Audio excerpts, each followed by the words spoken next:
Emily tightened her jacket around her shoulders as she stepped onto the creaking porch. The house loomed before her, dark and heavy under the bruised sky. They said the old Wexler place had been abandoned for years, that no one with any sense even dared to walk past it after dark. But Emily had never been one to believe small-town ghost stories, no matter how many warnings came from wrinkled lips at the diner or muttered across the gas station counter. She had a job to do. The bank needed photos of the property for the sale listing, and she was the unlucky intern sent to capture them before the storm hit. The key was stiff in the lock, refusing to turn at first, but after a few sharp twists, the door groaned open, spilling the scent of mildew and something older, something rotten into the air. Emily wrinkled her nose and stepped inside. The floor sagged under her boots, every board moaning with the weight of years left to rot. The silence inside was thick, oppressive. Dust floated in beams of dying sunlight, slanting through cracked windows. She snapped a few pictures of the front hall, the water-stained wallpaper, the collapsed staircase, the wide mirror on the wall streaked with time. As she adjusted the focus on her camera, she caught a flicker of movement behind her in the reflection. She spun around. Nothing. Just the sagging furniture, the peeling walls, and the yawning darkness at the end of the hall.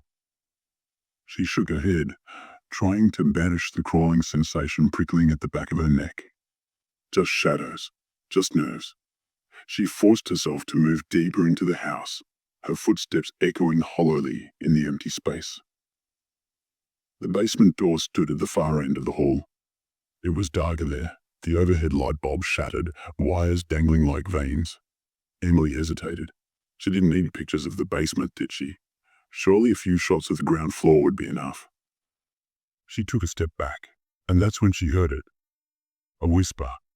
Soft, crooked, wet. It slithered up from beneath the floorboards, wrapping around her ankles, her knees. It sounded like her name. Emily. Her breath caught in her throat. She stared at the basement door. It was shut. She hadn't opened it. But now, right before her eyes, it creaked slowly upward, revealing a gaping black mouth beyond. The smell hit her stronger now, mold, yes, but something else too. Coppery, sweet, like the smell of pennies and decaying flowers. A sudden cold wind whooshed up from the basement, extinguishing what little light remained. Emily stumbled back, camera clattering to the floor. The whisper came again, louder this time. Come down. Her fingers trembled as she bent to retrieve her camera. The screen had cracked, a jagged spiderweb blossoming across it, but it still worked. She pressed a hand to her chest, feeling her heart hammering like a trapped bird, and forced herself to take a single step toward the basement. Another whisper. Closer now. Come. She fumbled for her phone, but there was no signal. Of course there wasn't. Old houses like this were dead zones. Dead. The thought popped into her mind like an uninvited guest. She shivered violently, her hand hovering over the basement door handle. She could leave.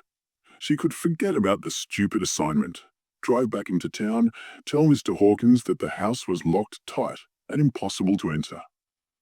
But she wouldn't.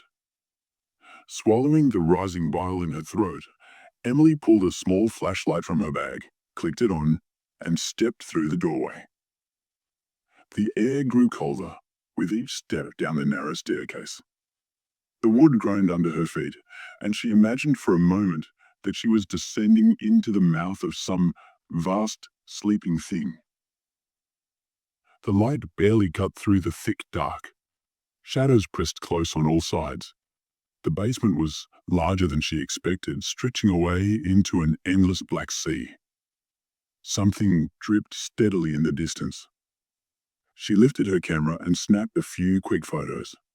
The flash burst out and revealed shelves, broken crates, a sagging armchair covered in a stained white sheet. And something else. Someone standing just beyond the reach of the light. The camera slipped from her fingers again, bouncing down the last few steps. Her flashlight flickered wildly, then died. Emily stood frozen. The darkness was absolute. The air was heavy, pressing against her chest, making it hard to breathe. A voice whispered inches from her ear. "Stay."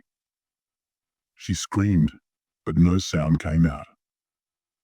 Fumbling blindly, she stumbled forward, her hands searching for the stairs. The whisper grew louder, a chorus now, a tangle of voices laughing, sobbing, begging. She found the first step and hurled herself upward. Her foot slipped and she fell hard on her knees, scraping skin.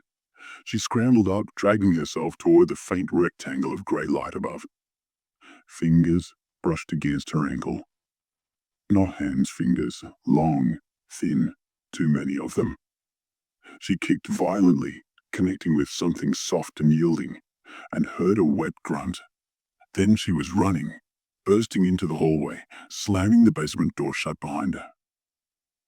It rattled violently, something pounding against it from the other side. Emily didn't wait. She fled through the house, through the rotten front door, down the porch steps. She didn't stop until she reached her car, breathless, wild-eyed. The engine roared to life on the first try, a miracle, and she peeled away from the curb, gravel spraying behind her.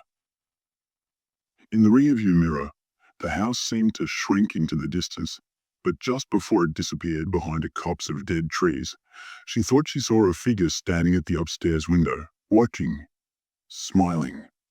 Here we go. Emily didn't slow down until the old house was nothing but a memory burned into her rearview mirror. Even then, her hands shook so badly on the steering wheel that she could barely keep the car on the road. The rain began just as she hit the edge of the town, a soft patter that quickly became a violent downpour, blurring the world into streaks of grey.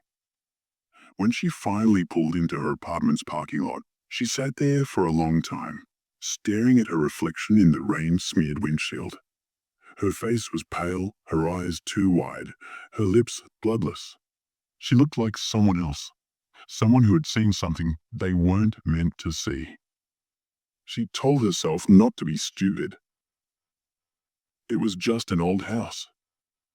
Old houses made noises. Old houses smelled bad. Old houses played tricks on tired interns with too much caffeine and not enough sleep. But deep down, she knew better. She had heard her name. She had felt those fingers. Gathering her things with trembling hands, she rushed inside, locking the door behind her, bolting it for good measure.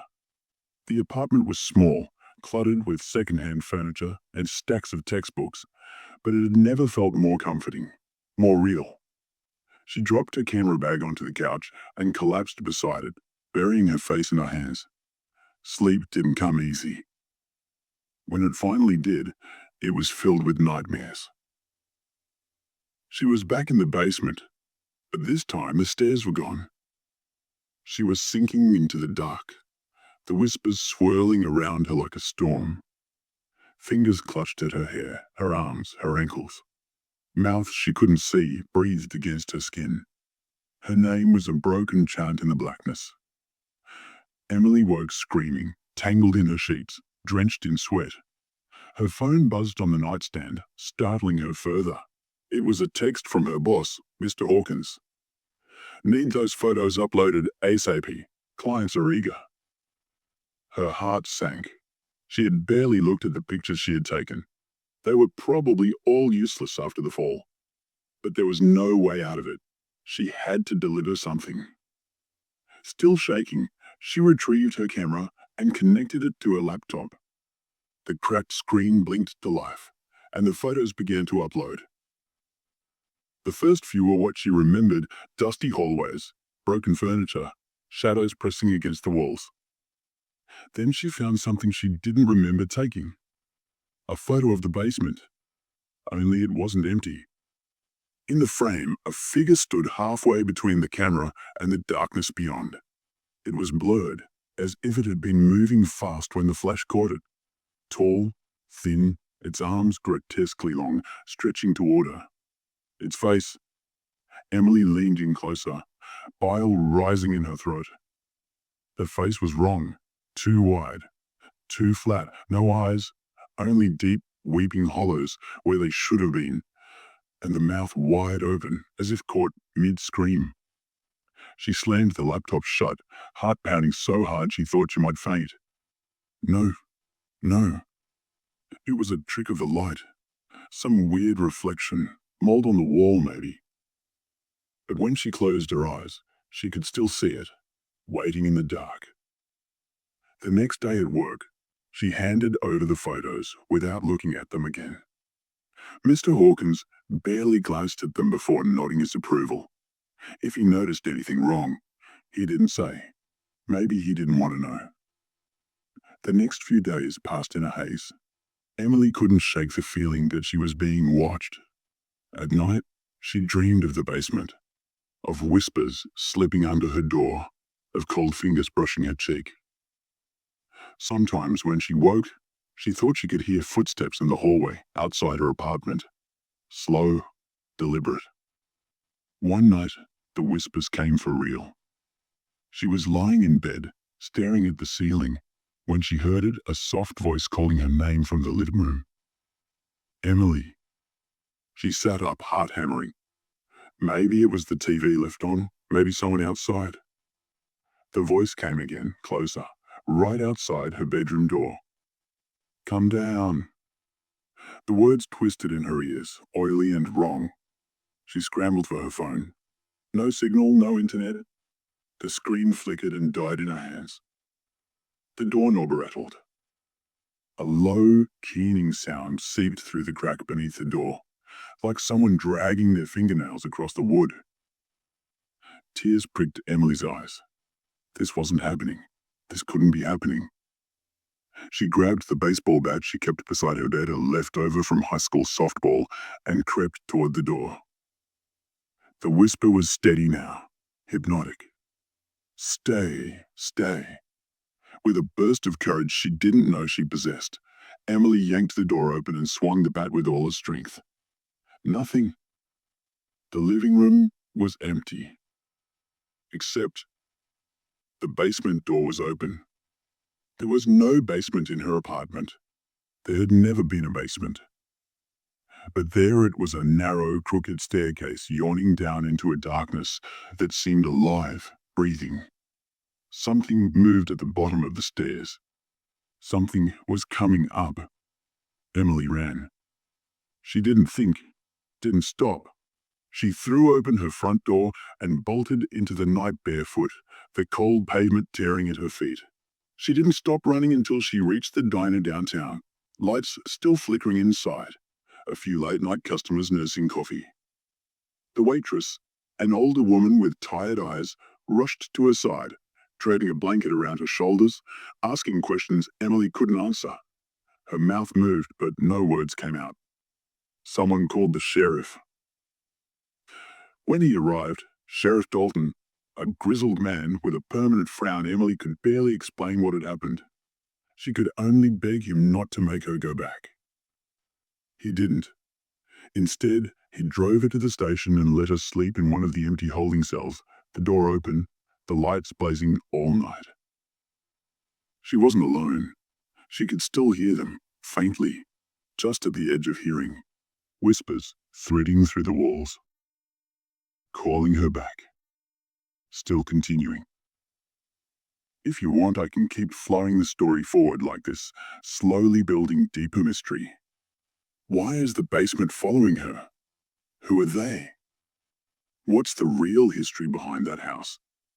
Is Emily really haunted, or is something else happening? The morning light did little to chase away the shadows clinging to her mind. Emily sat in the sheriff's office, sipping weak coffee that tasted like burnt paper. Across the desk, Sheriff Dalton watched her with a tight, worried look, drumming his thick fingers against a stack of paperwork. "You sure you didn't dream it, miss?" he asked finally. Emily could only shake her head. Her voice was gone. She was too tired to fight him, to explain that the fear still hung heavy on her skin, in her hair, under her fingernails. She could still feel that door open behind her, the breath of the basement like a second heartbeat. Dalton sighed and leaned back in his chair. "Place you're talking about," he said. "That old greystone house. The place has been empty since the 50s. Fire gutted half of it. Nobody ever fixed it up. Town talks about it being cursed. But that's just small town bullshit, you know?" Emily stared at him, feeling something tighten inside her. "You went in there alone?" he asked. She nodded. Dalton gave a slow whistle, shaking his head. "Lucky you didn't fall through the damn floor. Place ain't safe." But it wasn't the rotten wood or the mold that scared her. It was what had followed her home. "Tell you what," Dalton said, softening his voice. "You stay with your folks a few days. Get some rest. Clear your head." Emily flinched. Her parents lived 2 states away. They wouldn't even recognize her now, hollowed out and hunted. And somehow she knew, no matter how far she ran, the whispers would find her. Dalton offered her a ride back to her apartment. Emily refused. She couldn't go back there. Not yet. Instead, she wandered the town like a ghost. She sat in the library for hours, flipping through old newspapers and town records, her hands trembling so badly she could barely turn the pages. It didn't take long to find it. The grey stone house had belonged to a family named Ashford, wealthy, prominent, untouchable until the fire. The papers said it was an accident, a gas leak, but Emily found an older article tucked between the others, yellowed and nearly falling apart. It told a different story. Whispers of children disappearing. Whispers of strange ceremonies held deep underground. Whispers of something living beneath the house. The fire hadn't been an accident. It had been a cleansing. But it hadn't worked. A shudder tore through her. Something had survived. She closed the book and looked up, feeling eyes on her. The librarian, a thin woman with iron-grey hair and sunken cheeks, was watching her from across the room. Her lips moved, but no sound came. Emily leaned closer, straining to hear. "Don't listen," the woman mouthed. "They lie." The fluorescent lights above flickered, buzzing angrily. Emily blinked and the woman was gone, the far end of the library empty and silent. Her phone buzzed against her hip, startling her. A new message. No number. Just a single line. "Come down." Her breath caught in her throat. Her hands fumbled with the phone, trying to delete it, to throw the device across the room. But before she could, the screen changed again. A picture. It was her apartment. The photo was taken from inside, from the top of the staircase leading into the impossible basement. The next photo arrived a second later. Closer. The third. Closer still. Something was climbing. Emily ran. She didn't care that the few people on the street stared after her. Her lungs burned, her legs ached, but she didn't stop until she reached the church at the end of town. The doors were open, the interior cool and dark. She stumbled inside, falling to her knees at the altar, sobbing. For the first time in years, she prayed. Not to be saved, she knew it was too late for that, but for strength. Footsteps echoed behind her. Slow, deliberate, not human. Emily didn't move, didn't breathe. The whispers slithered between the pews, coiling around her. "Stay, stay." She squeezed her eyes shut, pressing her forehead to the floor. The footsteps stopped inches away. Then a hand, ice cold and wrong, brushed her hair back from her forehead. A voice, low and ancient, filled the cavernous church. "You're ours now." Emily screamed, the sound ripping from her throat like broken glass. She scrambled to her feet and bolted, the stained glass windows shattering outward as she passed, raining colorful knives of light and glass. The town was no longer safe. No, it was. They would follow. They always followed. That night, She drove, past the town limits, past the county line, past anywhere she had ever known. The highway stretched out ahead, endless and black. Her headlights cut narrow tunnels through the darkness. The radio crackled to life on its own, a whisper threading through the static. Emily, she turned it off. The headlights flickered. Something moved at the edge of the road. A shape, tall and thin, keeping pace with her car. Its arms dragged along the ground. Its mouth opened wide in a scream she could almost hear. Emily pressed the gas pedal to the floor. The speedometer climbed. Her hands gripped the wheel so tightly her knuckles turned white. She didn't look back.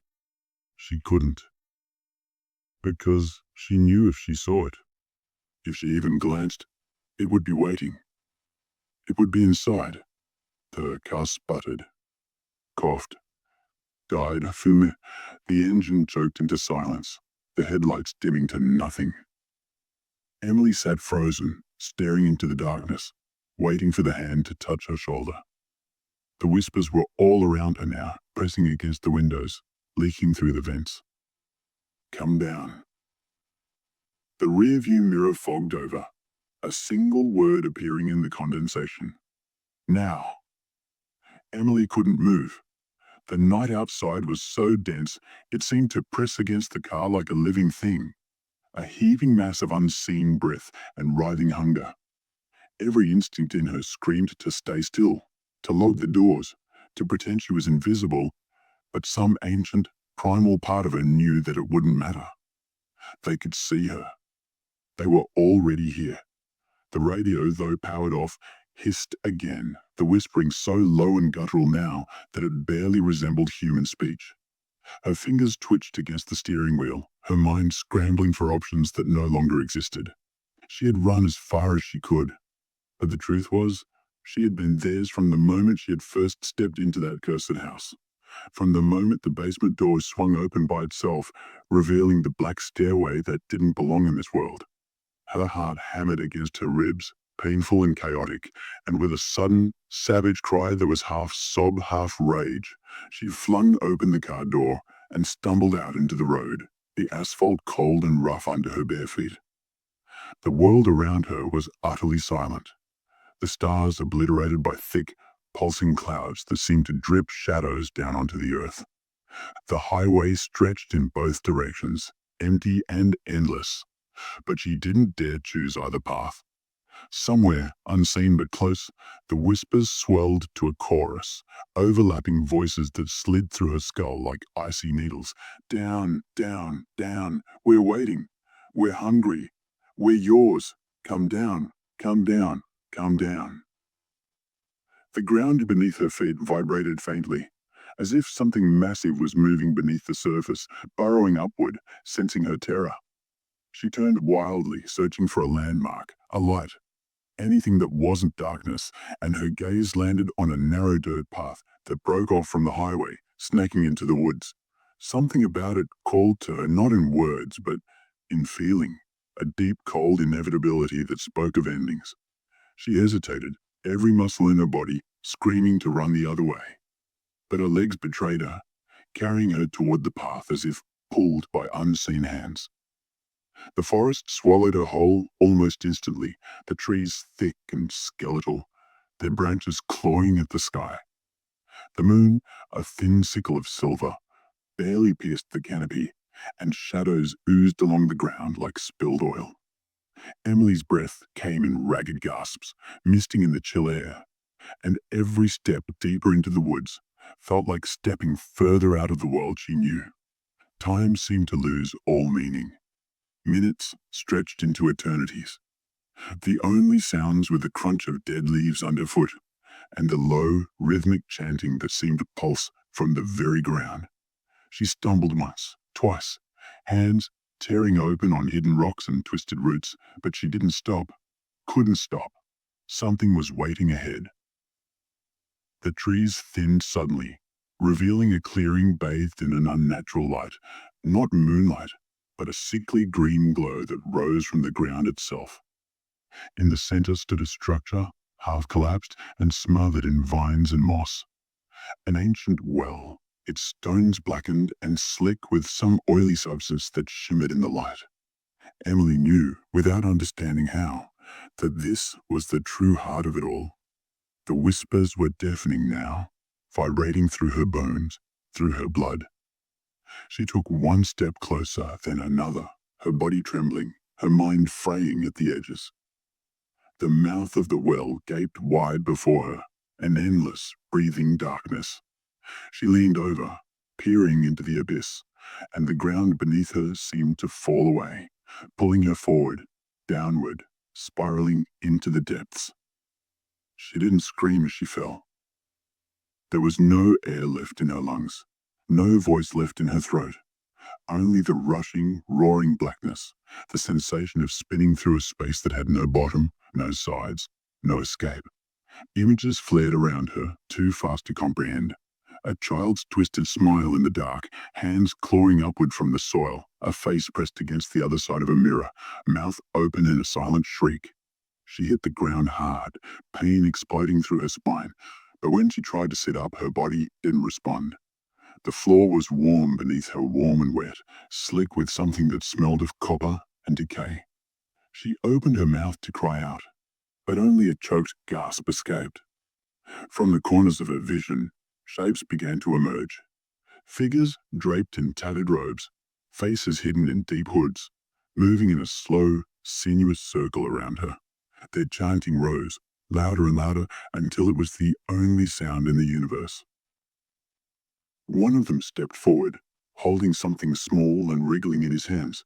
It was a doll, or at least Emily thought it was a doll, until she saw its eyes blinking wetly, its tiny mouth opening and closing in soundless screams.